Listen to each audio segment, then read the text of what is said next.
Shalom, selamat pagi pemirsa Santapan Rohani.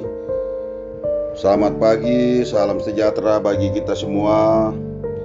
Pada pagi hari ini kita akan membaca firman Tuhan dalam Santapan Rohani edisi Kamis tanggal 24 April 2025. Kita akan baca firman Tuhan. Sebelum kita membaca, mari kita memohon pertolongan Tuhan dalam doa.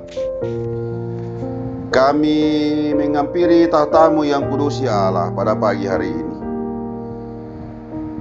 Kami anak-anak-Mu rindu untuk senantiasa diberkati oleh Tuhan. Dan pada pagi ini Tuhan, kami akan membaca dan merenungkan firman kebenaran-Mu. Tolong Tuhan, urapi hamba-Mu, karuniakan hikmat pengetahuan, curahkan kuasa Roh Kudus-Mu bagi hamba-Mu sehingga hamba-Mu boleh membaca dan merenungkan firman Tuhan pada pagi hari ini. Ya Bapa di surga, hamba-Mu punya keterbatasan, tapi hamba percaya bahwa Roh Kudus-Mu akan memampukan hamba-Mu untuk membaca dan merenungkan firman-Mu pada pagi hari ini. Ampuni hamba-Mu Tuhan, dengarkan dan sempurnakan doa hamba-Mu. Kami siap mendengarkan firman-Mu pada pagi hari ini. Di dalam nama Yesus Kristus, Juru Selamat kami berdoa. Amin. Kita akan membaca firman Tuhan pada pagi hari ini dari 1 Samuel pasal 17 ayat 40 sampai ayat yang ke-51. Demikian firman Tuhan. Perkelahian Daud dengan Goliat. Lalu Daud mengambil tongkatnya di tangannya, dipilihnya dari dasar sungai 5 batu yang licin dan ditaruhnya dalam kantong gembala yang dibawanya, yakni tempat batu-batu sedang umpannya, dipegangnya di tangannya. Demikianlah ia mendekati orang Filistin itu. Orang Filistin itu kian dekat menghampiri Daud, dan di depannya orang yang membawa perisainya. Ketika orang Filistin itu menunjukkan pandangannya ke arah Daud serta melihat dia, dihinanya Daud itu karena ia masih muda, kemerah-merahan dan elok parasnya.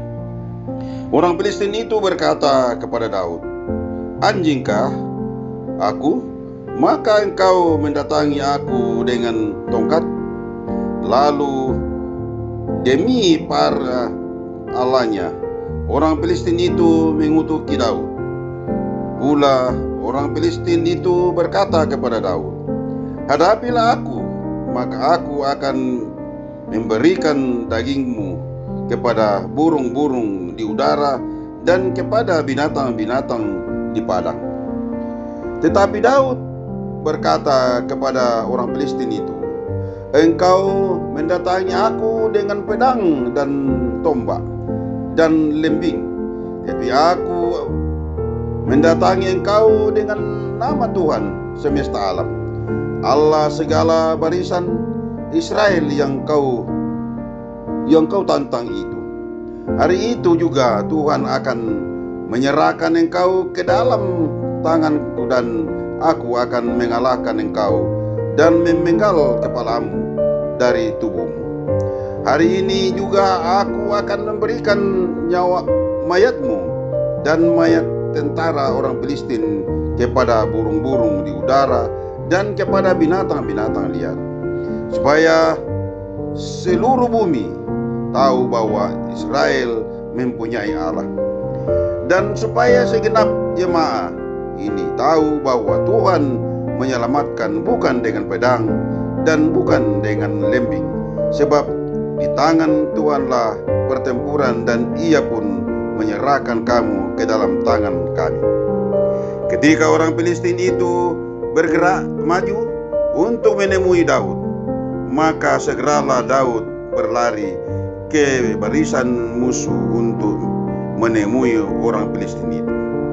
Lalu Daud memasukkan tangannya dalam kantungnya, diambilnya lah sebuah batu dari dalamnya, diumbannya, maka kenalah dahi orang Filistin itu, sehingga batu itu terbenam ke dalam dahinya, dan terjerumuslah ia dengan mukanya ke tanah.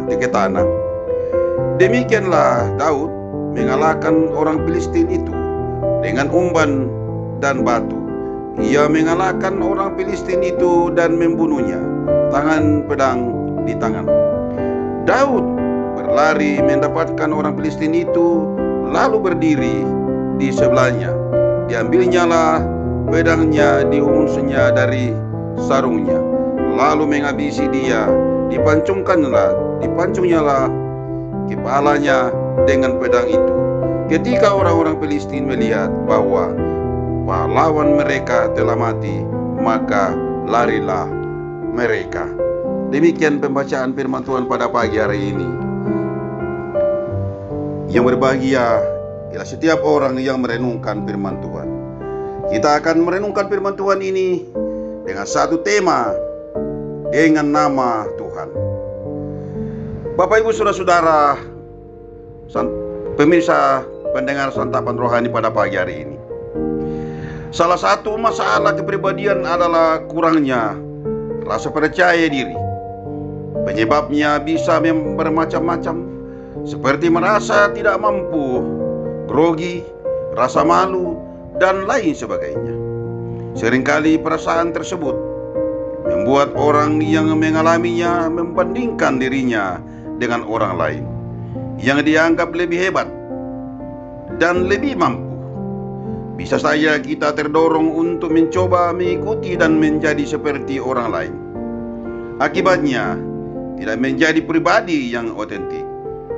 Padahal setiap orang telah dibekali Tuhan kemampuan dan talenta masing-masing yang terbentuk terutama melalui pengalaman hidup yang kompleks.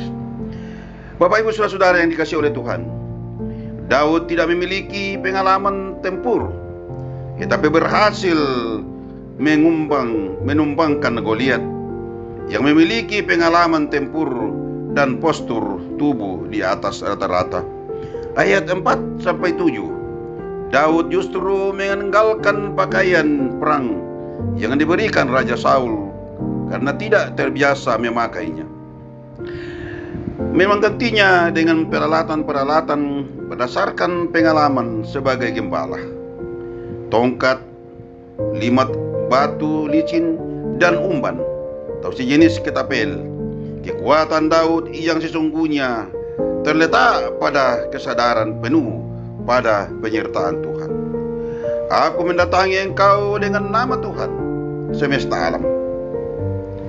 Demikian jawabannya terhadap Goliat yang menghinanya.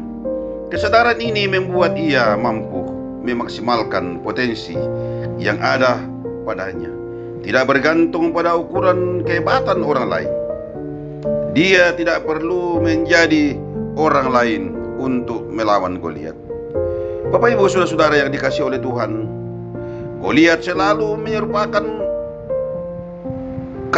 kiasan tentang tantangan hidup yang tampak menakutkan dan seakan tidak bisa dilalui atau dikalahkan dalam kehidupan beriman. Kisah ini mengajarkan bahwa kita tidak perlu bergantung pada kekuatan duniawi, tetapi pada iman dan ketaatan kepada Tuhan. Hanya karena iman. Demikian salah satu semboyan Protestan. Kisah ini juga memberi pengajaran dan dorongan bagi kita bahwa dengan mengandalkan Tuhan, kita dapat memaksimalkan potensi-potensi yang ada dalam diri, terutama ketika berhadapan dengan kesulitan dan tantangan. Kita tidak perlu menjadi orang lain, melainkan menjadi pribadi yang otentik yang telah Tuhan bentuk dengan tangannya sendiri. Demikian firman Tuhan. Amin. Mari kita berdoa. Bapa di surga, Bapa yang baik dan sungguh baik dalam hidup kami. Kami baru saja mendengarkan firman-Mu lewat peristiwa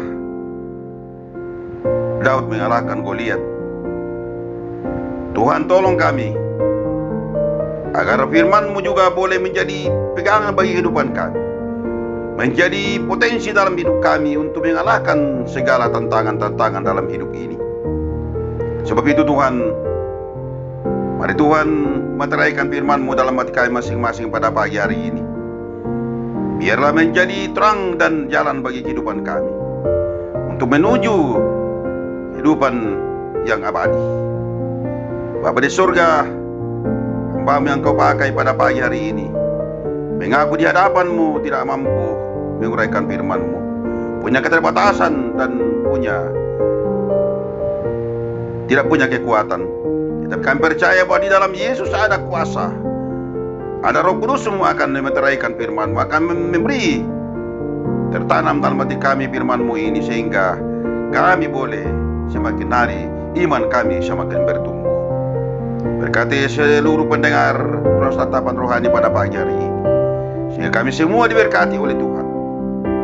Berkati seluruh anggota jemaat Silo Campagaya, sehingga kami semua merasakan bahwa damai sejahtera ada bersama dengan kami.